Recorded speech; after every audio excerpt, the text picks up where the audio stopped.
Everyone welcome to our channel. ఈరోజు మామిడికాయ పచ్చడి ఎలా చేయాలో చూసేద్దాము. సమ్మర్ వచ్చేసిందంటే ఆవకాయ పచ్చడి, మామిడికాయ పచ్చడి ఏదైనా కానీ ఒక ఎమోషన్తో కూడుకున్నది కదండి మన తెలుగు పీపుల్కి. ఈరోజు చూసేద్దాము పక్కా కొలతలతో ఎలా పెట్టుకోవాలో. ఇలా చూడండి, మామిడికాయలని తెచ్చిన వెంటనే వాటర్లో వేసేసి ఒక 1 అవర్ ఉంచేసి ఇలా నీట్గా ఒక్కొక్క కాయ తుడుచుకొని పక్కన పెట్టుకోవాలండి. ఇప్పుడు ఈ తుడుచుకున్న కాయల్ని మనకు కావలసిన సైజులో అయితే ముక్కలుగా కొట్టించుకొని తెచ్చుకోవాలి.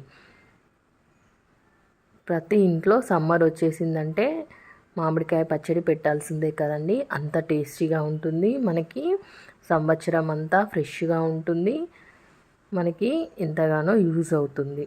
చూడండి, ఈ సైజ్ ముక్కలు కొట్టించుకోవాలి. మరీ పెద్దగా కాకుండా మరీ చిన్నగా కాకుండా నేనైతే మీడియం సైజ్ అయితే ఇలా కొట్టించుకున్నానండి.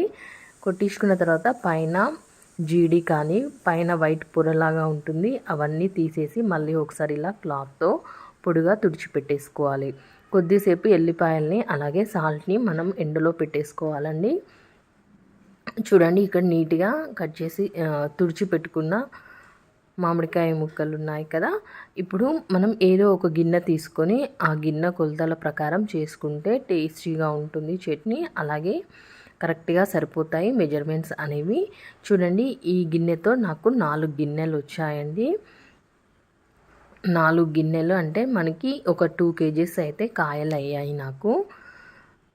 సో ఈ గిన్నెతో మనము ప్రతిదీ వేసుకుంటే సరిపోతుంది. సాల్ట్ మనం వేసుకున్నాక ఒకవేళ తక్కువైతే తర్వాత 3 days తర్వాత కూడా కలుపుకోవచ్చు అండి. 2 kgsకి మెజర్మెంట్స్ చూద్దాం. వక్కలకి మనం క్వాంటిటీ చూద్దాము. చూడండి, ఇక్కడ పసుపు అయితే నేను ఒక ఫుల్ స్పూన్ అయితే వేసాను. అలాగే ఆవపిండి అండి. ఆవపిండి మీకు ఎక్కువగా అయితే దీన్ని నిండుగా వేసుకోండి, కొంచెం తక్కువ తినేవాళ్ళు ఈ క్వాంటిటీ వేసుకుంటే సరిపోతుంది. అలాగే సాల్ట్ కూడా మనకి గిన్నెలోకి ఇక్కడ చూడండి, నేను మెంతి పొడి ఒక 1.5 స్పూన్ వేస్తున్నాను ఈ స్పూన్తో. అలాగే సాల్ట్ అండి, సాల్ట్ వచ్చేసి 3/4 ఆ గిన్నెతో వేసుకుంటున్నాను. అలాగే చూడండి, ఇక్కడ నేనైతే 2 kgలు కదండి, 2 kgలకి నేను ఇక్కడ కంప్లీట్గా 1 లీటర్ ఆయిల్ని అయితే యూస్ చేస్తున్నాను. ఆయిల్ని స్టవ్ మీద పెట్టుకొని కొద్దిగా వేడైన తర్వాత అందులో ఆవాలు, మెంతులు, అలాగే దంచిన వెల్లుల్లి పేస్ట్ని వేసి స్టవ్ ఆఫ్ చేసి పక్కన పెట్టేశానండి చల్లగా అయ్యే వరకు. చూడండి, కారము ఒక గిన్నె వేస్తున్నాను, అలాగే వెల్లిపాయలు తీసినవి ఒక కప్పెడు, అలాగే నేను ఇక్కడ గ్రౌండ్నట్ ఆయిల్ అయితే యూస్ చేస్తున్నానండి కలుపుకోవడానికి ముక్కలు. చూడండి, ఇలా కారం అన్నీ వేసాం కదా, ఒకసారి మంచిగా నీట్గా చేతితోటే కలుపుకోండి, అప్పుడే చక్కగా కలుస్తుంది అంతా. ఇలా కలుపుకున్నాక ముందుగా మనము ఆయిల్ వేడి చేసి చల్లార్చుకున్న ఆయిల్ని ఇందులో వేసేసుకోవాలండి.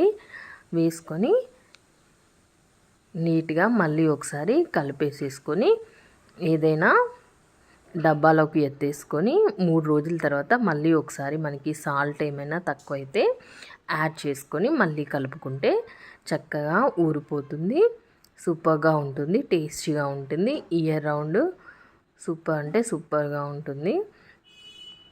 పక్కా కొలతలతో ఎవరైనా తెలియని వాళ్ళు ఈ విధంగా ఫాలో అవుతూ చేసుకోండి, సూపర్ అంటే సూపర్గా ఉంటుంది. చూడండి, ఆయిల్ కూడా వేసాం కదా, ఇలా నీట్గా కింది నుండి పై వరకు ఈవెన్గా కలుపుకోవాలండి. అంతే అండి, మనం అన్నీ ప్రిపేర్ చేసి పెట్టుకుంటే ఈజీగా పెట్టేసుకోవచ్చు మామిడికాయ పచ్చడి అనేది. ఇప్పుడు మనము ఒక డబ్బాలోకి ఎత్తేసి పెట్టేసుకుందాము. చూసారు కదా ఎంత సూపర్గా ఉందో, అంత టేస్టీగా కూడా ఉంటుంది. తప్పకుండా ఈ కొలతలు ఫాలో అవుతూ చేసుకోండి, సూపర్గా ఉంటుంది.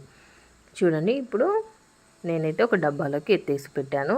3 days తర్వాత మనకి చక్కగా ఊరుతుంది. అప్పుడు ఒకసారి సాల్ట్ ఏమైనా తక్కువైతే వేసుకుంటే సరిపోతుంది. చూడండి, మామిడికాయ పచ్చడి అనేది ఒక ఎమోషన్ అన్నాం కదా, ఎందుకనండి ప్రతి ఇంట్లో ఈ లాస్ట్కి మనం చట్నీ పెట్టిన దాంట్లో అన్నం కలుపుకొని తింటే అద్దిరిపోతుంది. నా రెసిపీ నచ్చితే తప్పకుండా లైక్ చేసి నా ఛానల్ని సబ్స్క్రైబ్ చేయండి. అలాగే ఈ వీడియో నచ్చినట్లయితే మీ ఫ్రెండ్స్ అండ్ రిలేటివ్స్కి షేర్ చేయండి. మరిన్ని టేస్టీ అండ్ హెల్దీ రెసిపీస్ కోసం తప్పకుండా నా ఛానల్ని ఫాలో అవ్వండి. మీరు ట్రై చేయండి. మీకు ఎలా వచ్చిందో తప్పకుండా నా కామెంట్ సెక్షన్లో షేర్ చేయండి. Okay friends, thank you for watching. Keep watching for more videos. నువ్వుల ఆవకాయ అంటారు కదండి, అవి కూడా పెట్టాను. ఆ క్లిప్ ఇక్కడ యాడ్ చేస్తున్నాను. ఎవరికైనా రెసిపీకి కావాలంటే కామెంట్ చేయండి, రెసిపీ షేర్ చేస్తాను. నా రెసిపీస్ మీకు నచ్చితే తప్పకుండా లైక్ చేసి నా ఛానల్ని సబ్స్క్రైబ్ చేయండి. Okay friends, stay tune to my channel. Thank you.